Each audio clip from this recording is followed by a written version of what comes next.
It's just another night in Tel Aviv. Sirens blare simultaneously across the city. The Iron Dome missile defense system activates within seconds. Dozens of interceptors ascend into the dark sky, leaving trails of white smoke. But this time, it's not rockets from Gaza or missiles from Hezbollah. This time, the radars detect something different, something coming from the east, from very far away, and there are too many to intercept them all. Meanwhile, in Washington, President Donald Trump is woken up at 3 a.m. The Pentagon is on high alert. The aircraft carriers USS Gerald Ford and USS Dwight Eisenhower, which have been positioned in the eastern Mediterranean and the Persian Gulf for weeks, receive orders to prepare for immediate operations. And in Tehran, the leaders of the Iranian regime move to underground bunkers specifically built to withstand a Western precision strike. There are no official statements yet, no press releases, only movement, only a tense silence, only the sound of missiles slicing through the night air over the Middle East. Welcome to World Brief Daily. Today we analyze what intelligence services from 3 continents consider the most dangerous scenario in the world right now. An open conflict between Iran, Israel, and the United States that could escalate to nuclear dimensions in a matter of days. This is not science fiction. This is not exaggeration. This is the conclusion reached by analysts from the Institute for Science and International Security, the International Crisis Group, and multiple Western intelligence agencies who have been quietly warning for months about what is being built in the region. To understand why the Middle East is closer to the abyss than most people realize, we need to understand exactly what's at stake for each of the major players. Because this isn't a conflict with 2 clearly defined sides. It's a system of alliances, cross threats, strategic calculations, and red lines that overlap in ways that could trigger a chain reaction impossible to stop once it begins. Let's start with Iran, because Iran is the center of gravity of this whole crisis. The Islamic Republic of Iran has spent over 45 years building its regional strategic project with a patience and consistency that the West has systematically underestimated. Since the 1979 revolution, the central objective of Iranian foreign policy has remained unchanged: to expel American influence from the Middle East, destroy the State of Israel as a political project, and establish Iran as the undisputed hegemonic power in the region. To achieve this goal, Iran has built what its leaders call the Axis of Resistance, a network of armed organizations, militias, and allied states that surround Israel from multiple directions simultaneously. Hezbollah in Lebanon, with an estimated arsenal of more than 150,000 rockets and increasingly precise missiles, is the most powerful component of this network. Hamas and Islamic Jihad operate in Gaza and the West Bank. The Houthis in Yemen have demonstrated a long-range strike capability that no one anticipated. Shiite militias are present in Iraq, and Iran maintains a direct military presence in Syria. This strategic architecture was built over decades precisely to create a multi-dimensional security problem for Israel that no defensive system, however sophisticated, can fully resolve. The logic is brutal in its simplicity. If Israel has to simultaneously defend its north against Hezbollah, its south against Hamas, its east against Iraqi militias, its southeast against the Houthis, and potentially its central territory against Iranian ballistic missiles, at some point the defense system becomes overloaded. At some point, something goes wrong. But the most critical and dangerous component of Iran's strategic project is its nuclear program. And this is where the situation has become genuinely alarming in recent months. According to the International Atomic Energy Agency, Iran has enriched uranium to 60% purity, a concentration that has no plausible civilian explanation. Uranium for use in civilian nuclear reactors is enriched to 3 to 5%. Uranium for nuclear weapons requires enrichment to 90%. 60% is an intermediate step that only makes sense if the ultimate goal is 90%. Analysts at the Institute for Science and International Security estimate that with Iran's current stockpile of enriched uranium, the country could produce enough fissile material for several nuclear bombs in a matter of weeks, should it make the political decision to do so. The time required to assemble a functional nuclear device, what experts call breakout time, is currently estimated at between 6 months and a year, although some more pessimistic estimates put it even shorter. This is not a nuclear program in its initial stages. It is a nuclear program in its final stages. And that reality is creating strategic pressure on Israel that is literally existential. Israel has repeatedly declared, in the words of every prime minister for decades, that it will never allow Iran to obtain nuclear weapons. This is not a policy preference, it is an absolute red line. The reason is obvious. Israel is a small country with minimal strategic depth, its population concentrated along a narrow coastal strip. A single nuclear bomb detonated over Tel Aviv or the Gush Dan metropolitan area could destroy the state of Israel as a functioning entity in minutes. No missile defense system can guarantee intercepting 100% of the missiles in a coordinated mass attack. For Israel, a nuclear Iran is not a threat that can be coexisted with through mutual deterrence, as the United States and Russia or India and Pakistan do. It is an existential threat that requires preemptive action before it fully materializes, and the clock is ticking. Now let's get into the Trump factor because Donald Trump's return to the US presidency in January 2025 has changed the strategic calculations of all actors in the region in profound and not always predictable ways. On the one hand, Trump has adopted the toughest possible stance toward Iran from day one. He has reinstated and intensified the maximum pressure sanctions introduced by his first administration. He has publicly declared that he will not allow Iran to obtain nuclear weapons. He has reinforced the American naval presence in the Persian Gulf and the Eastern Mediterranean. And he has given clear signals to Israel that it has carte blanche to act against the Iranian nuclear program if it deems it necessary. This combination is, from Tehran's perspective, extraordinarily threatening.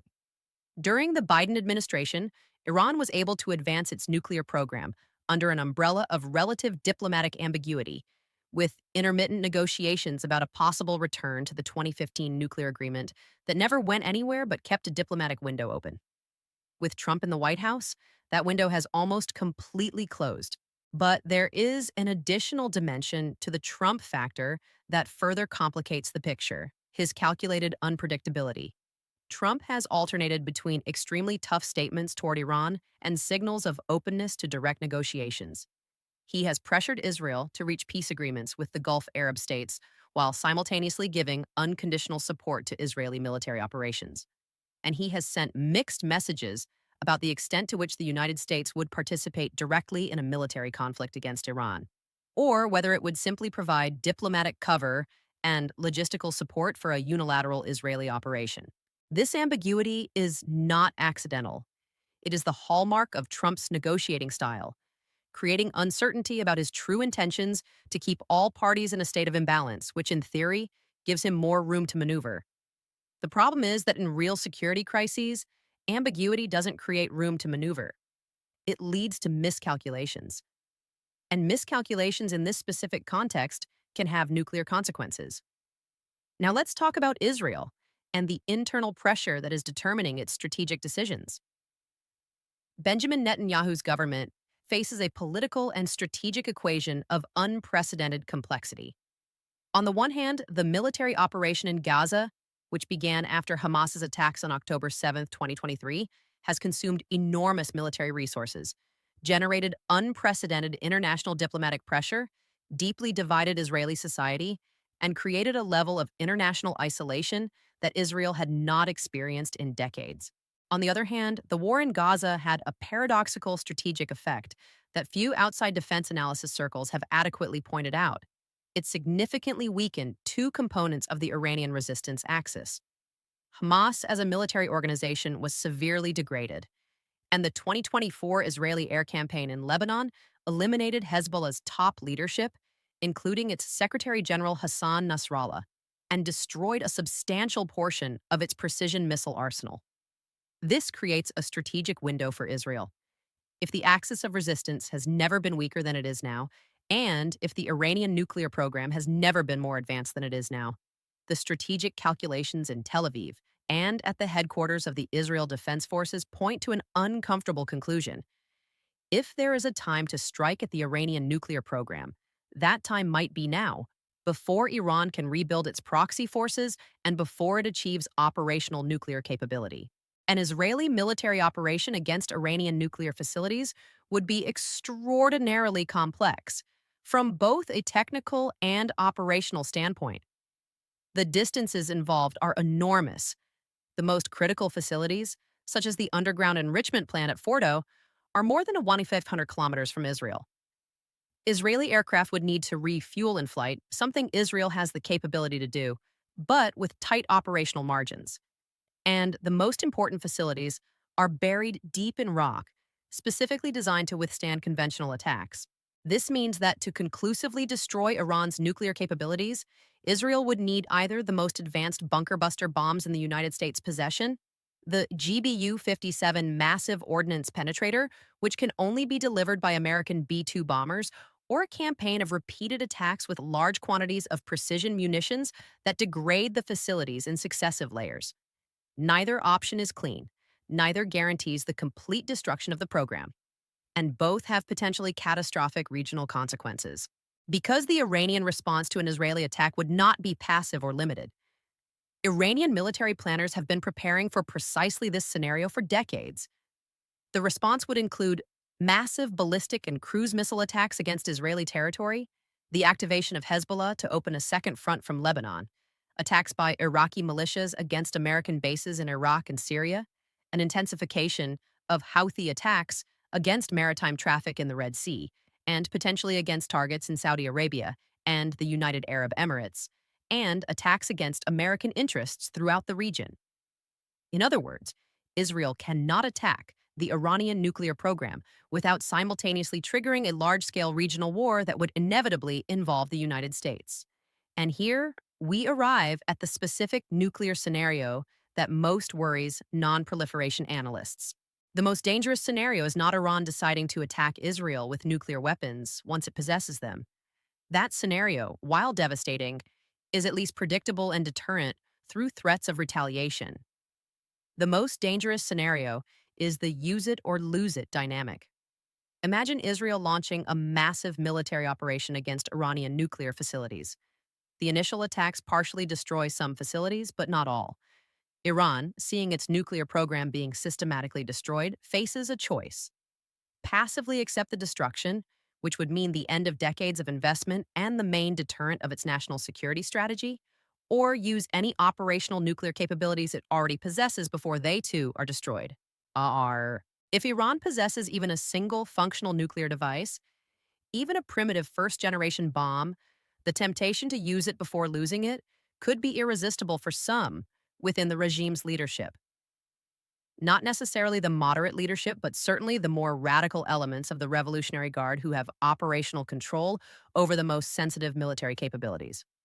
This is the scenario that keeps nuclear nonproliferation analysts in Washington, London, and Tel Aviv up at night. Not the calculated Cold War between mature nuclear powers, but the chaotic window of transition in which a state is on the verge of achieving full nuclear capability, but does not yet have it completely secure, and in which its adversaries are considering attacking before that happens. This is the most dangerous dynamic in nuclear proliferation, and the Middle East is exactly at that point right now. Let's talk now about the regional consequences of an open conflict because they go far beyond the actors directly involved. Saudi Arabia and the Gulf states are in an extraordinarily complicated position. On the one hand, they share with Israel and the United States a concern about a nuclear Iran. A nuclear-armed Iran would fundamentally alter the balance of power in the Gulf, permanently overshadowing Saudi and Emirati influence with Iranian deterrence. This is why the Abraham Accords and the normalization of relations between Israel and several Arab states progressed so rapidly. There was a common enemy uniting seemingly incompatible interests. But an open conflict between Israel, the United States, and Iran would create enormous pressure on Arab governments.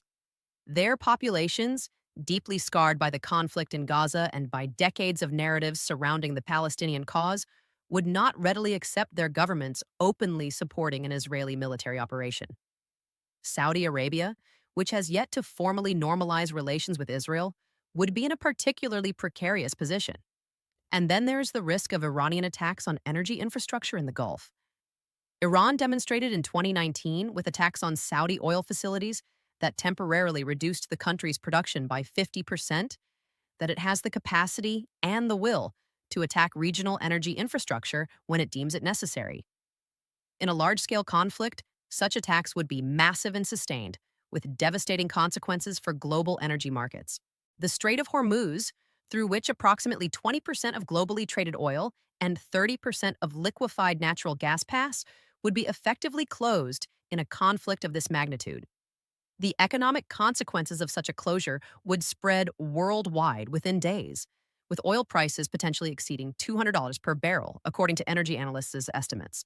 Turkey, a NATO member with its own complex set of interests in the region, would have to decide whether to activate its alliance commitments to NATO or maintain the carefully cultivated balancing act of Erdogan. Russia, which has a military presence in Syria and significant economic and diplomatic ties with Iran, would watch the conflict closely and could exploit the Western distraction to exert pressure in other theaters, particularly Ukraine.